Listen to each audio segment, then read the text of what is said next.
ପ୍ରଭୁଙ୍କର ପ୍ରିୟ ଭକ୍ତ ଦାସଗଣ ଦାସୀଗଣ, ପୁଣି ଆଜି ଆମମାନଙ୍କର ଗହଣରେ ପ୍ରଚାର କରିବା ଉଦ୍ଦେଶ୍ୟରେ ପ୍ରଭୁଙ୍କର ଦାସ ମହିମା ଉପସ୍ଥିତ ସମସ୍ତଙ୍କୁ ପ୍ରାରମ୍ଭିକ ନମସ୍କାର ଜ୍ଞାପନ। ଆସନ୍ତୁ ଆମମାନେ ଏହି ସମୟରେ ପ୍ରତିଜ୍ଞା ଅଟଳ ଅନନ୍ତ ଅବାକ୍ୟ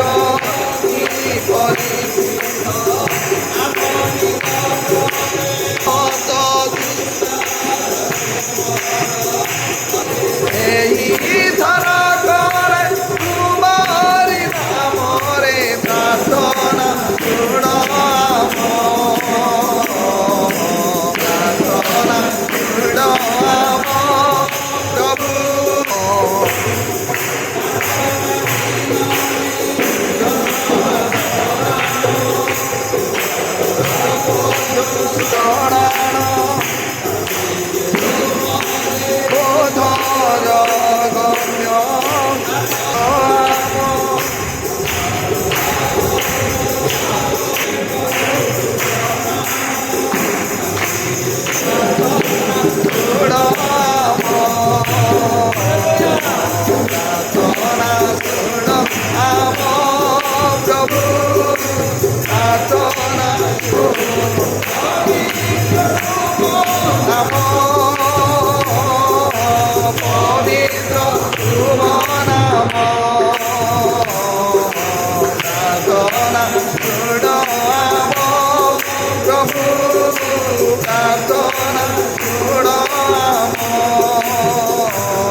ପ୍ରଭୁଙ୍କର ଉଦ୍ଦେଶ୍ୟରେ ଏକତ୍ରିତ ହୋଇ ପ୍ରାର୍ଥନା କରିବା ଗୋଟେ ସୁଯୋଗ। ପ୍ରଭୁ ଆମମାନଙ୍କୁ ପ୍ରଦାନ କରିଅଛନ୍ତି। ଆଉ ଆମେ ଏ ଦୁର୍ଦିନ ସମୟମାନଙ୍କ ମଧ୍ୟରେ କି ପ୍ରକାର ଜୀବନଯାପନ କରିପାରିବା। ଅନେକ ଅନେକ ଜଗତର ପ୍ରତିକୂଳର ସମୟ ଭିତରେ ଆମେ ସମସ୍ତେ ଅଛୁ। ଆମେ ଆମମାନଙ୍କର ବ୍ୟକ୍ତିଗତ ଜୀବନକୁ ପରମେଶ୍ୱରଙ୍କର ଉଦ୍ଦେଶ୍ୟରେ ଉତ୍ସର୍ଗ କରିବା, କିପରି ପ୍ରଭୁଙ୍କ ନାମରେ କବରକୁ ଯିବା ପର୍ଯ୍ୟନ୍ତ ବ୍ୟବହୃତ ହେବା, ଆଉ ଏହି ସମସ୍ତ ଉଦ୍ଦେଶ୍ୟ ନେଇ ଆମେ କୋଉ ମଣ୍ଡଳୀ କୋଉ ସମାଜରେ ପ୍ରାର୍ଥନା କରିବା ଗୋଟେ ସୁଯୋଗ ଆମେ ସ୍ଥାନ ପାଇ ଆସିଛୁ। ତେବେ ବର୍ତ୍ତମାନ ମଧ୍ୟ ଆଜି ଏ ସୁଯୋଗ ପାଇଛୁ ପ୍ରାର୍ଥନା କରିବା ପ୍ରଭୁଙ୍କ ଉଦ୍ଦେଶ୍ୟରେ। ଆଉ ସେଥିପାଇଁ ଆମମାନେ ସାମୂହିକ ଭାବରେ ପ୍ରାର୍ଥନା କରିବା ରହିଛି। ତଥାପି 4 ଜଣ ବ୍ୟକ୍ତିଙ୍କୁ ମୁଁ ଅନୁରୋଧ କରିବି, ଆଉ ସେମାନେ ପ୍ରାର୍ଥନା କରିବେ। ଆଉ ପ୍ରଥମେ ଆମମାନଙ୍କର ହନକ କରେଡ଼ା ଆଜ୍ଞା ସେ ପ୍ରାର୍ଥନା କରିବେ।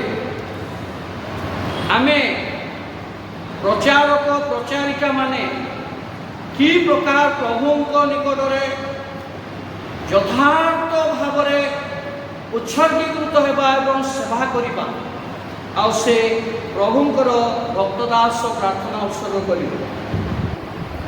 ତାପରେ ପ୍ରାର୍ଥନା କରିବେ ଆମମାନଙ୍କର ବର୍ଦ୍ଧନ ଆଜ୍ଞା, ସେ ବି ପ୍ରାର୍ଥନା କରିବେ।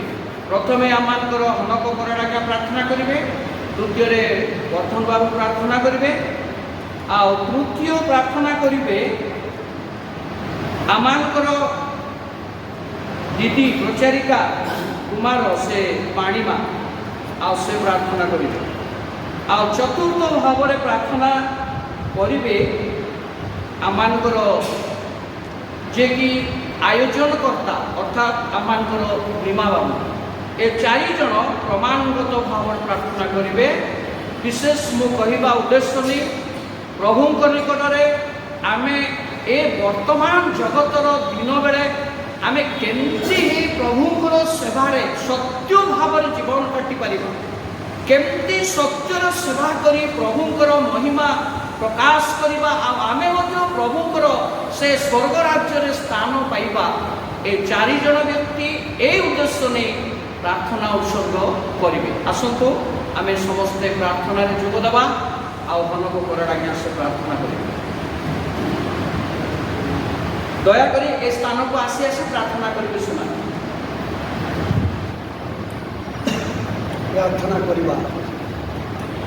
ପବିତ୍ର ପିତା, ତୁମ ଧନ୍ୟବାଦ କରୁଛୁ, ତୁମର ପ୍ରେମ ସକାଶେ ଧନ୍ୟବାଦ କରୁଛୁ। ଯେବେ ତୁମେ ଆମକୁ ଆପଣ ପରିଚୟ ଦେଇଛ, ତଥାପି ତୁମର ଆଜ୍ଞା ଦିନ ଆମେ ନାଉ ଆମେ ତୁମ ଇଚ୍ଛାରେ ଆମେ ଜୀବନଯାପନ କରିପାରିନାହୁଁ। ଆଜି ଯାଏ ତୁମେ ଆମର କିଭଳି ରକ୍ଷା ପାଇବ ପ୍ରଭୁ, ତୁମ ବିନା ଆମର କେହି ନାହିଁ। ସ୍ୱର୍ଗୀୟ ପିତା, ନିବେଦନ ପ୍ରାର୍ଥନା କରିଛି କରୁଣାମୟ ପ୍ରଭୁ, ଏ ଦୁଃସମୟ ଦିନ ବେଳେ ସ୍ୱର୍ଗୀୟ ବଳରେ ଆମମାନଙ୍କୁ ବଳବାନ କର, ସ୍ୱର୍ଗୀୟ ଶକ୍ତିରେ ପୁଷ୍ଟିକର କାର୍ଯ୍ୟ କରିବା ପାଇଁ ଆମମାନଙ୍କୁ ଅନୁଗ୍ରହ କର। ପ୍ରାର୍ଥନା କରିଛି ସ୍ୱର୍ଗୀୟ ପିତା, ଆମର ବୃହତ୍ ମଣ୍ଡଳୀ ସମ୍ମିଳନୀ, ଯେଉଁ ସମ୍ମିଳନୀକୁ ତୁମେ ଆପଣା ରକ୍ତରେ କ୍ରୟ କରିଛ, ସମ୍ମିଳନୀ ଭିତରେ ଅନେକ ମଣ୍ଡଳୀ, ଅନେକ ଶାଖା ମଣ୍ଡଳୀ ଅଛନ୍ତି, ଅନେକ ପାଳକ ଚାଳକ ପ୍ରଚାରକ ବିଶ୍ୱାସୀମାନେ ଅଛନ୍ତି। ପ୍ରଭୁ, ତୁମେ ଦୟାକରି ଏହି ସମ୍ମିଳନୀକୁ ତୁମେ ଧରି ରଖ, ତୁମ ସେବକମାନଙ୍କୁ ତୁମେ ବଳବାନ ଶକ୍ତିଯୁକ୍ତ କରେ। ଦିନମାନଙ୍କରେ ଯେପରି ତୁମ ନାମ ସକାଶେ ଠିଆ ହେବାକୁ ପାରିବ ପ୍ରଭୁ, ପ୍ରତ୍ୟେକଙ୍କୁ କୃପା ମଙ୍ଗଳ କର। ଏହି ସମ୍ମିଳନୀରେ ଦୟାମୟୀ ସ୍ୱର୍ଗୀୟ ପିତା, କେବଳ ତୁମର ଧନ୍ୟବାଦ ଉଛୁଳି ଉଠିବା ପାଇଁ ତୁମେ ଅନୁଗ୍ରହ କର। ପ୍ରତ୍ୟେକ ଯେପରି କରୁଣାମୟ ପ୍ରଭୁ ତୁମ ପାଇଁ ବଞ୍ଚିବୁ, ତୁମର ଗୌରବ କରିବୁ, ଅନୁଗ୍ରହ କର। ଶୈତାନର ବାତାବରଣ, ଶୈତାନର ପରୀକ୍ଷା ଭାଙ୍ଗ ଜାଲ ସମସ୍ତ ଯୀଶୁ ନାମରେ ଖଣ୍ଡନ କରି ମଣ୍ଡଳୀ ସମ୍ମିଳନୀକୁ ସୁରକ୍ଷା ପ୍ରଦାନ କର। ତୁମ ଦାସ ପରିଚାଳନା କରିଛନ୍ତି, ଦୟା ଅନୁଗ୍ରହ କର ବୋଲି ପ୍ରଭୁ ଯୀଶୁଙ୍କ ନାମରେ ଏତିକି ଭିକ୍ଷା ମାଗିବି ପିତା। ଅନୁରୋଧ କରିବି ପାଣିମା ପ୍ରାର୍ଥନା କରିବେ। उद्योग समिति सम्मिलनी सदस्य सम्मिलनी महिला सम्मिलनी में से प्रार्थना करें। उत्कल वाक्य उद्योग सम्मिलनी उत्कल वाक्य सदस्य सम्मिलनी उत्कल वाक्य महिला सम्मिलनी में पानी में प्रार्थना करें।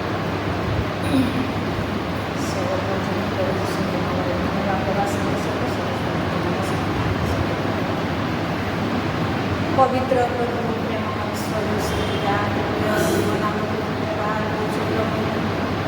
ए सुंदर मिलन ए सुंदर सहभागिता प्रभु ए मानक तुम्हें मनोनीत कर प्रभु आम तुम्हें एकत्र कर समय प्रभु तुमरी महत नाम को धन्यवाद प्रभु आम कि देश में आम एकत्र अच्छु तुम्हें जान प्रभु तुमरी आलोचना प्रभु दया आम जिते लोक एकत्र अच्छु प्रत्येक अंतर तुम्हें कथा कह प्रभु ए अंतिम काल शेष समय सत्य आत्मा तुम सेवा कर प्रभु विश्वस्त भाव में तुमको भय कर प्रभु तुम उपासना तुम सेवा तुम कार्य कर दया कर प्रत्येक सम्मिलनी मंडली और प्रभु चारि गोटी सम्मिलनी को तुम कृष्ण तले दौचे प्रभु तुम्हें दया कर प्रभु से तुम्हें निजुक्ति देछ प्रभु प्रत्येक तुम्हें आशीर्वाद कर ए स्थान में जिते लोक अच्छे प्रत्येक प्रभु तुम नाम सकाशे तुम गौरव निमंते प्रभु तुम सेवा कर तुम उपासना कर साहाय्य कर परिचालक मध्य तुम पान कर प्रभु तुम्हें दया कर सफल महिमा गौरव पूजा प्रशंसा तुम्हें पाओगे प्रार्थना सुंदर तुम्हें छोट कर आमर निर्णायक प्रार्थना करेंगे भारत चालक मानक निमंत्रण जेपरी ए जगत में प्रति मंडली और शाखा मंडली बालक चालक मैंने प्रभु धारे जीवन को यापन करेंगे और सुविधा प्रार्थना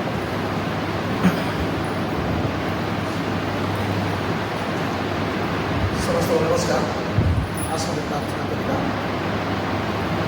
परम धन्य स्वर्गीय पिता तुम आश्चर्य नाम धन्यवाद गौरव कारण आम पर लोक मंडली सम्मेलन प्रभु तुम्हें आम मनोनीत कर सेवा कार्य करने प्रभु आम तुम्हें आह्वान कर आह्वान सकाशे आम को तुम्हें बाछा सकाशे प्रभु तुम धन्यवाद गौरव कर वर्तमान समय प्रार्थना प्रभु आम के आशीर्वाद कर विशेषकर प्रत्येक मंडलीर बालक मान चालक मान प्रार्थना करुच्ची प्रभु बालक मैंने चालक मैंने मंडली को परिचालना कर विश्वास विश्वास उत्तम शिक्षा परामर्श दे तुम निकटवर्ती करावछंती प्रार्थना करुच्ची प्रभु आम उत्कल बाप्तिस्ट मंडली सम्मिलन आम ओडिशा बाहर जिते बालक मैंने अच्छा चालक मैंने अच्छा जपरी अपना मंडली को उत्तम भाव में परिचालना करने सहित शिक्षा परामर्श चेतना दे तुम लोक को प्रस्तुत जागृत कराइवा पारे प्रभु से तुम लोक पवित्र आत्मा अभिषेक करी प्रभु तुम्हें ऐश्वरिक ज्ञान बुद्धि बुद्धि प्रदान करी प्रभु से तुम्हें व्यवहार कर वाक्यर प्रकृत अर्थ वाक्यर गभीर विषय से ज्ञात हे निजे जानवे अन्य मानक जणाइबे निजे उद्धार पाइबा प्रस्तुत होगा सहित मंडलीर विश्वासी विश्वासी मध्य तुम आगमन दिन निमंते से प्रस्तुत जागृत कराइबा पारे प्रभु से तुम्हें दया कर प्रभु तुम लोक मान तुम्हें व्यवहार कर तुम्हें महिमान्वित हुआ आम प्रत्येक मंडली को आशीर्वाद कर प्रत्येक समाज को आशीर्वाद कर ए दिन मानक प्रभु आम मंडली आम शाखा मंडली गुड़िक तुम प्रस्तुत जागृत हे प्रभु से साहाय्य कर प्रभु आम विभिन्न स्थान में समय जो आसीचु आम प्रत्येक सहवर्ती परमेश्वर अपनी आम जो जो विषय गुड़िक ने आम तुम निकट में हाथ जोड़ुचु प्रार्थना करुचु से समस्त प्रार्थना शुणी ग्रहण करी तदनुसार कार्य करी आमर जीवन में चक्षुरे देखा जीवन में अनुभव करने बोली ये सकल प्रार्थना शुणी धन्यवाद यीशु नाम रे मांगुछु तो हालेलुया। वर्तमान आम चारोटी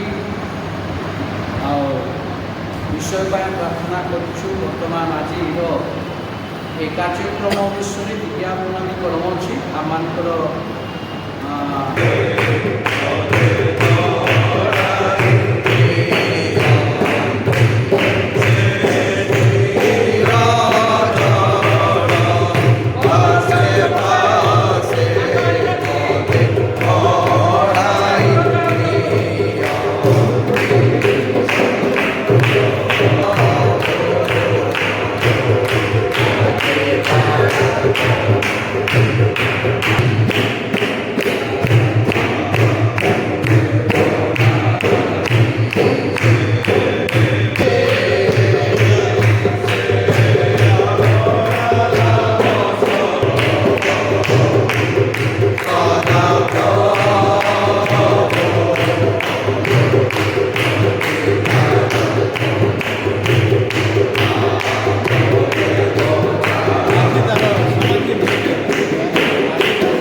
Amen.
ପବିତ୍ର ନାମର ଧନ୍ୟବାଦ।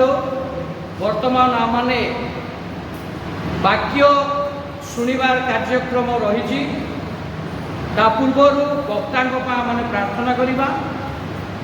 ଆଉ ସେ ଯେପରି ପ୍ରଭୁଙ୍କର ଉପସ୍ଥିତି ଦ୍ୱାରା ଆମମାନଙ୍କୁ ଆବଶ୍ୟକ ବାକ୍ୟ କଥା କହିବେ ସେଥିପାଇଁ ପ୍ରାର୍ଥନା କରିବା। ଆଉ ବାକ୍ୟ ପରିବେଷଣ କରିବା ପ୍ରଭୁଙ୍କର ଦାସଙ୍କ ପାଇଁ ପ୍ରାର୍ଥନା କରିବା। ଆଉ ସେ 30 ମିନିଟ୍ ବାକ୍ୟ ଆମମାନଙ୍କ ମଧ୍ୟରେ ପ୍ରଦାନ କରିବେ। ଆଉ ଏ ସମୟରେ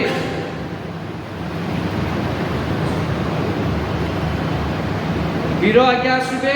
ଆଜିର ବାକ୍ୟଦାତାଙ୍କ ପାଇଁ ସେ ପ୍ରାର୍ଥନା କରିବେ।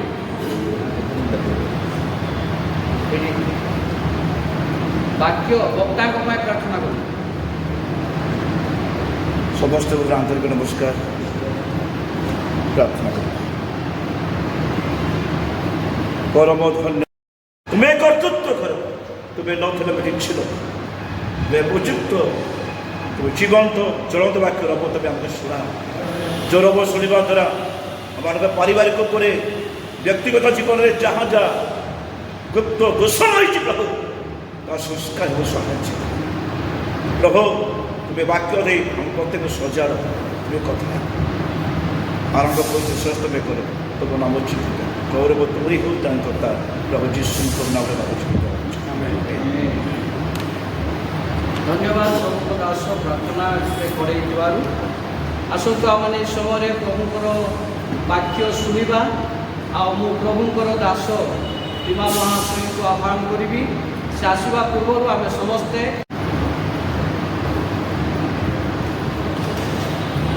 ସମସ୍ତଙ୍କୁ ମୋର ନମସ୍କାର। ଆଜି ଏକତ୍ରିତ ହେବାର ପ୍ରଭୁ ମଧ୍ୟ ସୁଯୋଗ ଦେଇଥିବାରୁ ଆସନ୍ତୁ ମୁଁ ପଦେ ପ୍ରାର୍ଥନା କରେ। ଦୟାମୟ ସ୍ୱର୍ଗୀୟ ପ୍ରଭୁ, ତୁମର ପର୍ଯ୍ୟାପ୍ତ ପ୍ରେମ ସକାଶେ ଆମେ ଧନ୍ୟବାଦ କରୁଛୁ ପ୍ରଭୁ। ତୁମେ ଆମମାନଙ୍କୁ ପ୍ରତିକୂଳ ଜଗତରେ ତୁମ ନାମରେ ସାକ୍ଷୀ ହେବା ପାଇଁ ଆହ୍ୱାନ ମନୋନୟନ କରି ଏପର୍ଯ୍ୟନ୍ତ ଆମମାନଙ୍କୁ ସୁରକ୍ଷା କରି ଆମର ପ୍ରତିପାଳକ ଈଶ୍ୱର କଢ଼େଇ ଆଣୁଥିବାରୁ ଆମେ କୋଟି କୋଟି ଧନ୍ୟବାଦ କରୁଛୁ।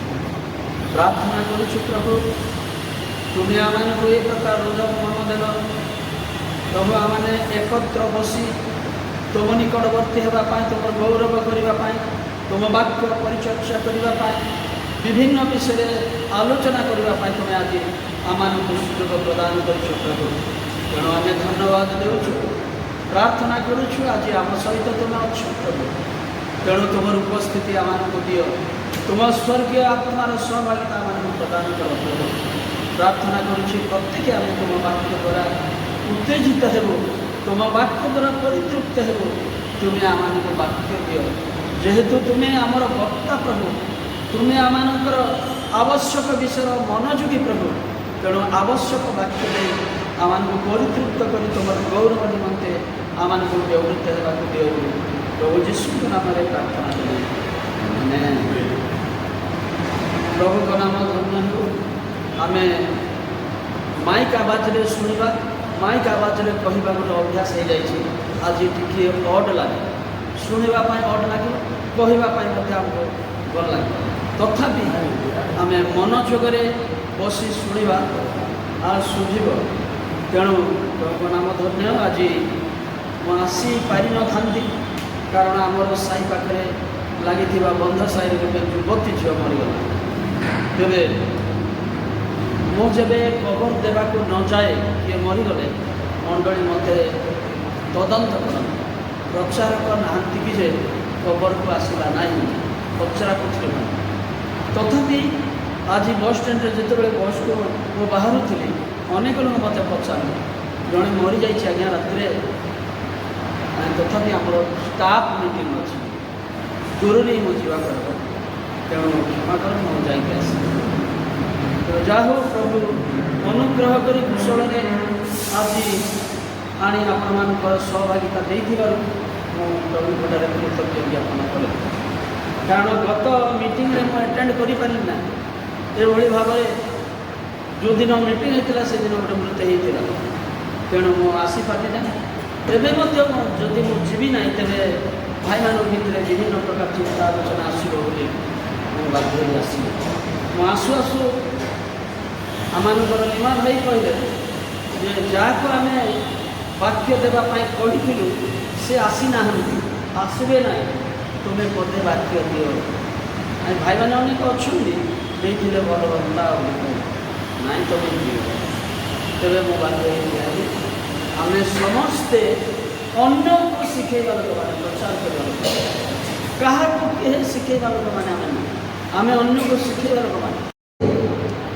ମୁଁ ଟିକେ 1 ନମ୍ବର ଗ୍ରେଡ୍ରେ ଅଛି। ଏମିତି ପରଠାରୁ ଆପଣାକୁ ଶ୍ରେଷ୍ଠ ମନେ କରି ଚାଲୁଛୁ। ତେଣୁ ପାଉଲଙ୍କର ଭାଷାରେ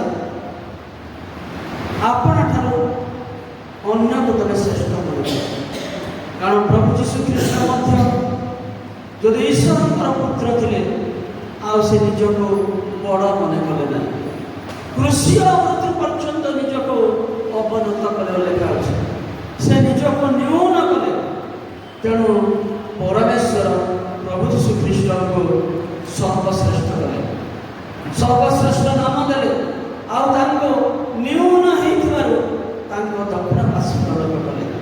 ତେବେ ପ୍ରିୟ ପ୍ରଭୁଙ୍କ ଦାସମାନେ, ଆଜି ଆମେ ଧର୍ମଶାସ୍ତ୍ର ପଦେ ଆଲୋଚନା କରିବାକୁ ଯିବା। ପାଉଲଙ୍କର ପରାମର୍ଶ। ତିତସ ଜଣେ ପ୍ରଚାରକ ଥିଲେ। ପାଉଲଙ୍କର ସହକର୍ମୀ ଭାବରେ ତିତସ ମଧ୍ୟ ସେ କାର୍ଯ୍ୟ କରି ଆସୁଥିଲେ। ତେଣୁ ତିତସଙ୍କୁ ପାଉଲ ଗୁଡ଼ିଏ ପରାମର୍ଶ କରୁଛନ୍ତି। ତିତସ ପୁସ୍ତକ ତାର 2 ପର୍ବର 12 ଆଉ 13 ପଦ ପଢ଼ିଲ। ତିତସ ପୁସ୍ତକ ତାର 2 ପର୍ବ 12 ଆଉ 13 ପଦ ପଢ଼ନ୍ତୁ। ସେଠାରେ ଗୋଟେ ଭଲ ସୁନ୍ଦର ଶିକ୍ଷା ଆମକୁ ମିଳୁଛି। ପୁଣି ଆମ୍ଭେମାନେ ଯେପରି ଅଧର୍ମ ଓ ସାଂସାରିକ ଅଭିଳାଷ ପରିତ୍ୟାଗ କରି ଏହି ବର୍ତ୍ତମାନ ଯୁଗରେ ସୁବୁଦ୍ଧି, ଧାର୍ମିକ ଓ ଭକ୍ତ ଭାବରେ ଜୀବନଯାପନ କରୁ। ଆଉ ସେହି ଆନନ୍ଦଦାୟକ ଭରସା ପୁଣି ଆମ୍ଭମାନଙ୍କର ମହାନିଶ ଓ ତ୍ରାଣକର୍ତ୍ତା ଯୀଶୁଖ୍ରୀଷ୍ଟଙ୍କର ଗୌରବର ପ୍ରକାଶ ଅପେକ୍ଷାରେ ରହୁ। ଏଥି ନିମନ୍ତେ ଆମ୍ଭମାନଙ୍କୁ ଶିକ୍ଷା ଦେଉଛ। ଏଇଠି ଆମେ ପାଉଲଙ୍କର ପରାମର୍ଶ ଦେଖିବାକୁ ପାରୁଛୁ। ପୁଣି ଆମେମାନେ ଯେପରି ଅଧର୍ମ ଓ ସାଂସାରିକ ଅଭିଳାଷ ପରିତ୍ୟାଗ କରି ଏହି ବର୍ତ୍ତମାନ ଯୁଗରେ ସୁବୁଦ୍ଧି, ଧାର୍ମିକ ଓ ଭକ୍ତ ଭାବରେ ଜୀବନଯାପନ କରୁ।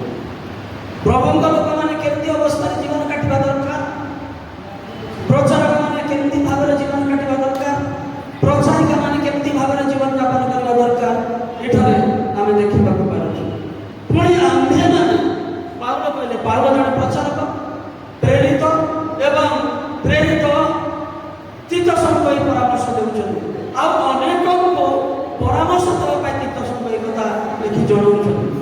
ପୁଣି ଆମ୍ଭେମାନେ ଯେପରି ଅଧର୍ମ ଓ ସାଂସାରିକ ଅଭିଳାଷ ପରିତ୍ୟାଗ କରି ଏହି ବର୍ତ୍ତମାନ ଯୁଗରେ ସୁବୁଦ୍ଧି, ଧାର୍ମିକ ଓ ଭକ୍ତ ଭାବରେ ଜୀବନଯାପନ କରୁ। କେମିତି ହେବା ଦରକାର? ଏ ପ୍ରେରିତ ବିଶ୍ୱାସୀ ମାନେ, ଏ ପ୍ରଚାରକ ପ୍ରଚାରିକା ମାନେ, ଆମେ ଏହି ବର୍ତ୍ତମାନ ଯୁଗରେ କେମିତି ହେବା ଦରକାର ପାଉଲ ଆମମାନଙ୍କୁ ପରାମର୍ଶ କରୁଛନ୍ତି। ସେଦିନ ତିତସଙ୍କୁ ଏହି କଥା କହିଲେ, ଆଜି ଆପଣଙ୍କୁ ଏବଂ ମୋତେ, କାରଣ ଆପଣ ମଧ୍ୟ ସୁସମାଚାର ପ୍ରଚାରକ, ମୁଁ ମଧ୍ୟ ଜଣେ ସୁସମାଚାର ପ୍ରଚାରକ। ସେଦିନ ପାଉଲ ସୁସମାଚାର ପ୍ରଚାରକ ଥିଲେ, ତିତସ ମଧ୍ୟ ସୁସମାଚାର ପ୍ରଚାରକ ଥିଲେ। ଆଉ କ୍ରୀତିରେ ଯେଭଳି ଆଉ ଲୋକମାନେ ଏଭଳି ଜୀବନଯାପନ କରିବେ, କ୍ରୀତିରେ ତାଙ୍କୁ ଛାଡ଼ି ଦେଇ ଆସିଲା ପରେ ଏହି ପରାମର୍ଶ ଦେଉଛନ୍ତି। ତେଣୁ ଏହି ବର୍ତ୍ତମାନ ଯୁଗରେ ସମସ୍ତ ଅଧର୍ମ ପରିତ୍ୟାଗ କରି, ସାଂସାରିକ ମନ ପରିତ୍ୟାଗ କରି, ଆଉ ସୁବୁଦ୍ଧି, ଧାର୍ମିକ, ଭକ୍ତ ଭାବରେ ଜୀବନଯାପନ କରୁ। ପ୍ରିୟ ପ୍ରଭୁଙ୍କ ଲୋକମାନେ, କେମିତି ଭାବରେ ଆମେ ଜୀବନଯାପନ କରୁଛୁ? ଏ ସୁସମାଚାର କାର୍ଯ୍ୟରେ ରହି ଆମର ବ୍ୟକ୍ତିଗତ ଜୀବନକୁ ଟିକେ ପରଖ କରିବୁ। ମୁଁ ଆସିପାରିନଥିଲି, ଆଉ ଆମର ଯେଉଁ ମିଟିଂ ହେଇଥିଲା କେଶିପୁରରେ ଭକ୍ତର କାର୍ଯ୍ୟ ସେଟା ନୁହେଁ। ଯେଉଁ ସମସ୍ତ କୁସଂବାଦ ସବୁ ଶୁଣିଲୁ ଆମର ଚାଲିଛି ରେକର୍ଡିଂ, ତେଣୁ ମୁଁ କ୍ଲିୟର ଅପ୍ କରୁନାହିଁ। ତେବେ ଯେଉଁ ସମସ୍ତ କାର୍ଯ୍ୟ ହେଲା ବୋଲି ଶୁଣିପାରିଲୁ ପ୍ରଚାରକମାନଙ୍କ ଏକତ୍ରୀକରଣରେ ବଡ଼ ଦୁଃଖଦାୟକ ଘଟଣା ଅଟେ। ସାଂସାରିକ ଅଭ୍ୟାସ ପରିତ୍ୟାଗ କର, ବାଇବେଲ କରୁଛି। ଅଧର୍ମ ପରିତ୍ୟାଗ କର, ବାଇବେଲ କରୁଛି। କୁବୁଦ୍ଧି ପରିତ୍ୟାଗ କର, ବାଇବେଲ ପରାମର୍ଶ କରୁଛି। ସୁବୁଦ୍ଧି ଏବଂ ଧାର୍ମିକ ଭକ୍ତ ଭାବ। ତେବେ ପ୍ରିୟ ପ୍ରଭୁଙ୍କ ଲୋକମାନେ, ଆମର କେମିତି ଭାବରେ ଆମେ ଜୀବନଯାପନ କରୁଛୁ ନିଜକୁ ଟିକେ ଆମେ କରୁଛୁ। ଅନେକ ପ୍ରଚାରକ ପ୍ରଚାରିକା ମାନେ ଆମେ ଅଛୁ ଯେ ଭକ୍ତ ଭାବରେ ଜୀବନଯାପନ କରିବୁ କ'ଣ, କଳୁଷିତ ଭାବରେ ଜୀବନଯାପନ କରୁଛୁ। ଭୟଙ୍କର ପରିସ୍ଥିତି ଭିତରେ ଆମେ ରହି ଜୀବନଯାପନ କରୁଛୁ, ଯାହାକି ଦରକାର ହେଲେ କୋଉଠି ହାତ ବି ବୁଡ଼େଇ ଦେଉଛୁ। ଏତେ ଦୁଃଖଦାୟକ ଘଟଣା। ସୁସମାଚାର ପ୍ରଚାରକ ଭାର ବହନ କରି ପ୍ରକୃତରେ ଯେବେ ଜଣେ ଲୋକ ସୁସମାଚାର ପାଇଁ ଆହ୍ୱାନ ପାଇଛି, ପ୍ରକୃତ ଭାବରେ ସେ ଜୀବନଯାପନ କରିବ। ମନେ ରଖନ୍ତୁ, କାହାକୁ କିଏ ଦେଖିବାର ବେଳ ନାହିଁ। ନିଜ ଆଚରଣ ବିଷୟରେ ଆମେ ଦେଖିବା। ମୁଁ କେମିତି ଭାବରେ, ମୁଁ ଭକ୍ତ ଭାବରେ ଜୀବନଯାପନ କରୁଛି ନା କୁବୁଦ୍ଧି ସାଂସାରିକ ଅଧର୍ମରେ ଜୀବନଯାପନ କରୁଛି, ନିଜକୁ ଟିକେ ପରଖ।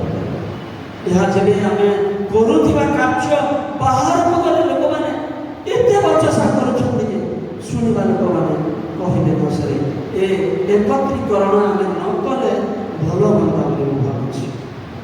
କାରଣ ଆମର ସଦ୍ଗୁଣ ଲୋକମାନେ ଦେଖିବାକୁ ହେବ, ଆମର ଧାର୍ମିକ ଆଚରଣ ଲୋକମାନେ ଦେଖିବାକୁ ପାଇବେ। ଲୋକମାନେ ଦେଖିବେ ଯେ ଏମାନେ ପ୍ରକୃତରେ ଈଶ୍ୱରଙ୍କ ଭୟକାରୀ ଲୋକମାନେ।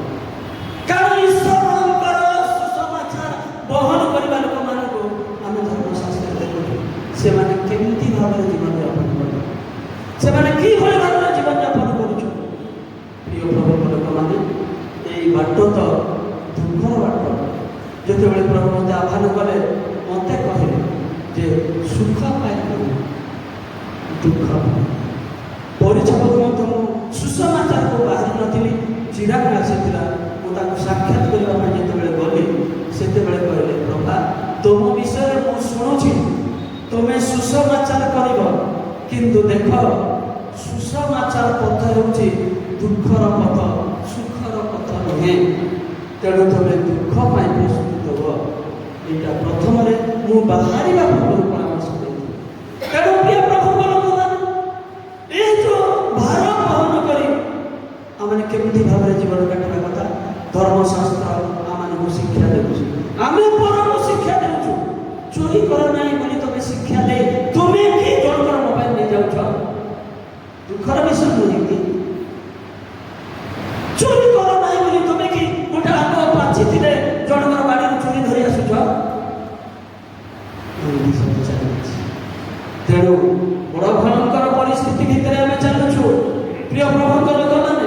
ତେଣୁ ଆମମାନଙ୍କୁ ଆଜି ଧର୍ମଶାସ୍ତ୍ର ପରାମର୍ଶ ଦେଉଛି, ତୁମେ ଅଧର୍ମ ସାଂସାରିକ ବିଷୟ ପରିତ୍ୟାଗ କରି ସୁବୁଦ୍ଧି ଓ ଧାର୍ମିକ ଭକ୍ତ ଭାବରେ ଜୀବନଯାପନ କର।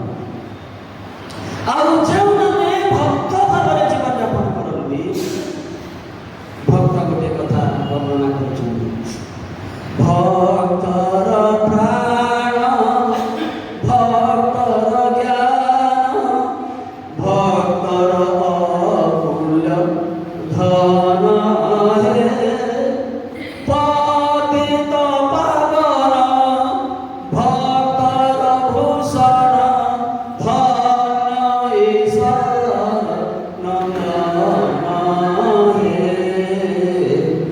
জয় যিশু, জয় প্রভু যিশু, জয় সত্য সনাতন হে।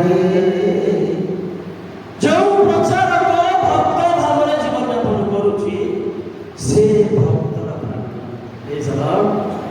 ଆଉ ଭକ୍ତର ଭୂଷଣ ଭୂଷଣ କହିଲେ ଆଜ୍ଞାମାନେ ଭୂଷଣ କହିଲେ ଭକ୍ତକୁ ସେ ପିନ୍ଧି ପକାନ୍ତି ଆଉ ଭକ୍ତ ତାକୁ ପିନ୍ଧି ପକାନ୍ତି ଡ୍ରେସ୍ କରି। ହାଲେଲୁୟା। ଯେବେ ଖ୍ରୀଷ୍ଟଙ୍କୁ ସେ ପିନ୍ଧି ପକାଇଛି ଧନ୍ୟ ହେବ ତା ଜୀବନ। ତେଣୁ ପ୍ରିୟ ପ୍ରଭୁଙ୍କ ଲୋକମାନେ ଆଜି ଆମମାନଙ୍କୁ ଧର୍ମଶାସ୍ତ୍ର ଶିକ୍ଷା ଦେଉଛି ତୁମେ ଭକ୍ତ ଭାବରେ ଜୀବନ ଯାପନ କର। ତେବେ ଆମେ ଭକ୍ତ ଭାବରେ ଜୀବନ ଯାପନ କରୁଛୁ ନା ସାଂସାରିକ କଳୁଷିତ ଭାବରେ ଜୀବନ ଯାପନ କରୁଛୁ? ଆମେ କି ଭାବରେ ଆପଣଙ୍କ ଜୀବନକୁ ଅତିବାହିତ କରୁଛୁ?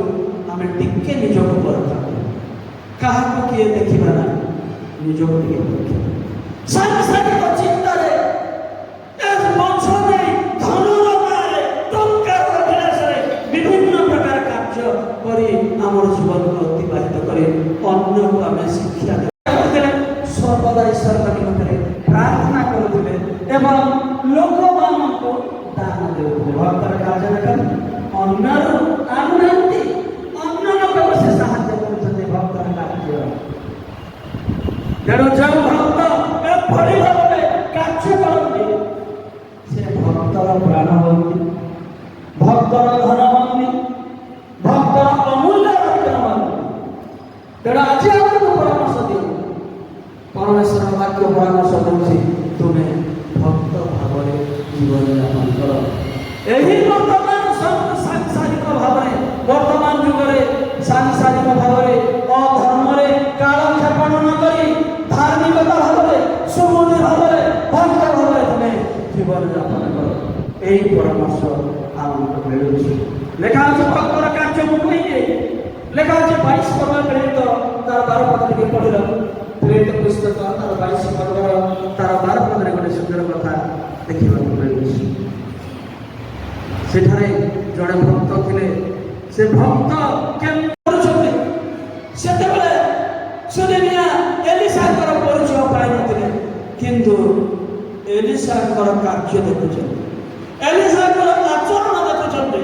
ଆଉ ସୁନେମିଆ ଦେଖିଲେ ଆଉ ତାଙ୍କ ସ୍ୱାମୀକୁ କହିଲେ ଆମମାନଙ୍କର ଗୃହ ଦେଇ ନିତ୍ୟ ଯେଉଁ ବ୍ୟକ୍ତି ଯେଉଁ ପରମେଶ୍ୱରଙ୍କ ଲୋକ ଯିବା ଆସିବା କରୁଛି ସବୁବେଳେ ତାକୁ ମୁଁ ଦେଖୁଛି ଯେ ସେ ଜଣେ ଈଶ୍ୱରଙ୍କର କେମିତି ଲୋକ?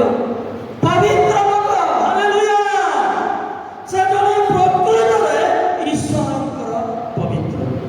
ତେଣୁ ତା ପାଇଁ ଆମେ ବିଭିନ୍ନ ପ୍ରକାର ଯୋଜନା କରିବାକୁ ପ୍ରିୟ ପ୍ରଭୁଙ୍କ ଲୋକମାନେ ଜଗତ ଦେଖି ଆମକୁ ଚିହ୍ନଟ କରିବାର ଅଛି। ଲୋକମାନେ ଦେଖି ଏ ପ୍ରକୃତରେ ଆମର ବିଶ୍ୱାସ ଜଣେ ବୋଲି ଲୋକମାନେ ଆମକୁ ଜାଣିବାକୁ ହେବ। ଆମେ ଏଭଳି ଭାବରେ ଏହି ବର୍ତ୍ତମାନ ଯୁଗରେ ସୁବୁଦ୍ଧି ଧାର୍ମିକ ଏବଂ ଭକ୍ତ ଭାବରେ ଜୀବନଯାପନ କରିବା ନିତାନ୍ତ ଆବଶ୍ୟକ। ତେବେ ପ୍ରିୟ ପ୍ରଭୁଙ୍କ ଲୋକମାନେ ଆମର ସୁଖ୍ୟାତି ହେବ ଏବଂ ଈଶ୍ୱରଙ୍କର ଗୌରବ ହେବ। ନା ହେଉ ଅମୁକ ମଣ୍ଡଳୀରେ ଅମୁକ ମା ଗୋଟେ ଅଛି ଯେ ସେ ପ୍ରକୃତରେ ଜଣେ ବକ୍ତ୍ରୀ ହେବ। ସ୍ତ୍ରୀମାନଙ୍କର 4 ଜଣ କୁମାରୀ କନ୍ୟା ଥିଲେ, ସେମାନେ ଭବିଷ୍ୟତ ବକ୍ତ୍ରୀ ବୋଲି ପାଇବେ। ତବେ ପ୍ରିୟ ପ୍ରଭୁଙ୍କ ଲୋକମାନେ ଆମର ବିଶ୍ୱାସ ଜୀବନରେ, ଆମର ଏ ସେବାର ଜୀବନରେ, ଏ ସୁସମାଚାର କାର୍ଯ୍ୟର ଜୀବନରେ ଆମେ କେମିତି ଭାବରେ ଜୀବନଯାପନ କରୁଛୁ? ଆମ ଦ୍ୱାରା ଈଶ୍ୱରଙ୍କର ନାମ ନିନ୍ଦା ହେଉଛି। ଜଣେ ମା ସେ ସେନକୁ ଆସି ସେ ପ୍ରଭୁ ମୋତେ କହିଲେ ପ୍ରତି ଘର ବୁଲିବା ପାଇଁ ବୋଲି ଆଦେଶ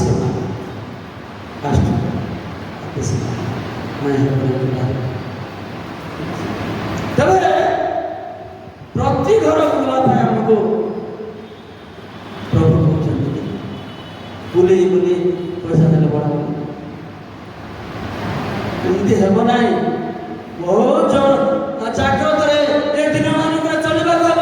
କାରଣ ମଣ୍ଡଳୀ ସମ୍ମିଳନୀ ପ୍ରଚାର ପାଇଁ ଚିହ୍ନଟ କରୁଛନ୍ତି କୋଉ ଟାଇପର ପ୍ରଚାରିକା ମାନେ କିଏ କୋଉ ଜାଗାରେ ଥାଇ କ'ଣ ସବୁ କରି ଚାଲିଛନ୍ତି ଚିହ୍ନଟ ହେଉଛି, ଯାହାଫଳରେ ଜଣ ଜଣଙ୍କ ଦ୍ୱାରା ପ୍ରତ୍ୟେକଙ୍କର କାର୍ଯ୍ୟରେ ବାଧା ସୃଷ୍ଟି ହେଉଛି। ତେଣୁ ପ୍ରିୟ ପ୍ରଭୁଙ୍କ ଦାସମାନେ ସମସ୍ତେ ଆମେ ପ୍ରଚାରକ ପ୍ରଚାରିକା ଥିବା ଆମର ଆଚରଣ କ୍ରିୟାକୁ ସଂଶୋଧନ କରିବାକୁ ହେବ। ଆଜି ଆମ ପ୍ରଭୁ ତାଙ୍କ ବାକ୍ୟ ଦ୍ୱାରା କଥା କହୁଛନ୍ତି, ତୁମ୍ଭେମାନେ ଏହି ବର୍ତ୍ତମାନ ଯୁଗର ଅଭିଳାଷୀ ନ ହୋଇ ସୁବୁଦ୍ଧି, ଧାର୍ମିକ ଏବଂ ଭକ୍ତ ଭାବରେ ଜୀବନ।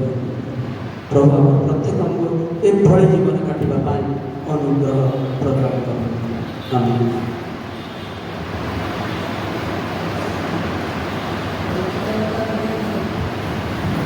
ଧନ୍ୟବାଦ। ଆବଶ୍ୟକତା ବାକ୍ୟ ଆମେ ଗୋଟିଏ ଗୀତ ଗାନ ପରେ ସାମୂହିକ ପ୍ରାର୍ଥନା କରିବା। ଆଉ ଏହି ସମୟରେ ଆମେ ସାମୂହିକ ଗୀତ ଗାଉ ଗାଉ ପ୍ରଭୁଙ୍କର ଚରଣ ତଳେ ନିଜକୁ ଆମେ ସମର୍ପଣ କରି ଦେଖିବା, ନିଜକୁ ଦେଖିବା ମୁଁ କେମିତି ଅଛି ପ୍ରଭୁ। ସୁବୁଦ୍ଧି ଅଛି ନା ଧାର୍ମିକ ଅଛି ନା ଭକ୍ତ ଅଛି? ତିନିଟା ପଏଣ୍ଟ ଆମକୁ ଆଜ୍ଞା କହୁଥିଲେ। ଆଉ ଆମେ ସେ ସକଳ ଉଦ୍ଦେଶ୍ୟ ନେଇ ପ୍ରଭୁଙ୍କ ସମ୍ମୁଖରେ ଗୀତ ଗାନ ପରେ ପ୍ରାର୍ଥନା କରିବା। ତାପରେ ମୁଁ ଯାହାକୁ ଅନୁରୋଧ କରିବି ସେ ବ୍ୟକ୍ତି ସ୍ଥାନକୁ ଆସିବ ଆଉ ସେ ପ୍ରାର୍ଥନା ଉତ୍ସର୍ଗ କରିବ। ଆମେ ଦୟାକରି ସାମୂହିକ ଭାବରେ ଗୀତ ଗାନ କରିବା। ପ୍ରାର୍ଥନା ବେଦୀ ଗୀତ ବହିର ତାର ଏକ ପ୍ରଶ୍ନର ଗୀତ ଆମେ ସମସ୍ତେ ସ୍ୱରକୁ ସ୍ୱର ମିଳେଇବା। ଆଜ୍ଞା ବାଜା ବଜେଇବା, ସମର୍ପିତ ଗୀତ ଗାନ ପ୍ରାର୍ଥନା କରିବା। ସମସ୍ତେ ଟିକେ ମନୋଯୋଗେଇବା। ଦୟାକରି ଆଜ୍ଞା ଆମର ତ ପ୍ରାୟ ସର୍ବାବସ୍ଥାକୁ ଆମେ ଆସିଛୁ। ମୋବାଇଲ ଟିକେ ସୁଇଚ ବନ୍ଦ କରନ୍ତୁ, କ୍ଷମା କରିବେ। ଭାବିକି ଦେଖିଛ ଥରେ, ଭାବିକି ଦେଖିଛ ଥରେ, ସେ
ଥିଲା ଜୀବନେ ଶତ୍ରୁମାନଙ୍କର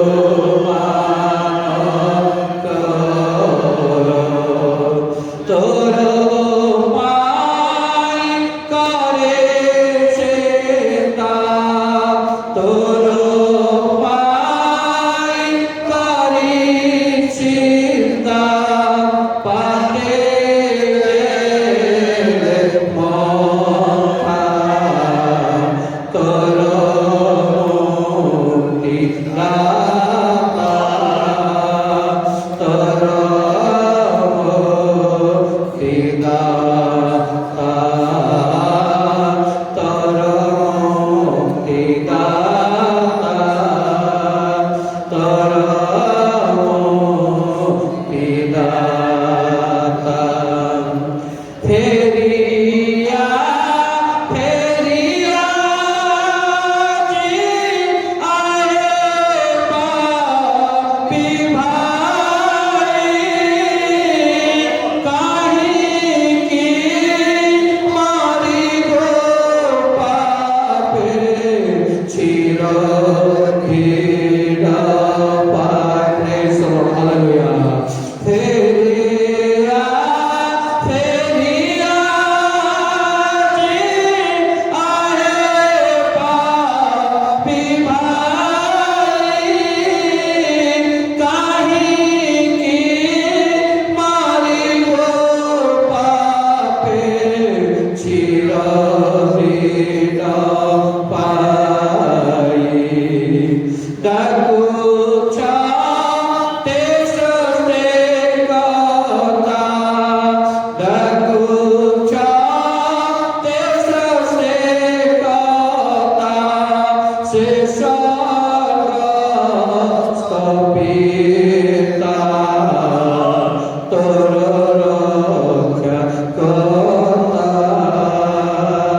ତୋର ରକ୍ଷା କର୍ତ୍ତା ତୋର ରକ୍ଷା କର୍ତ୍ତା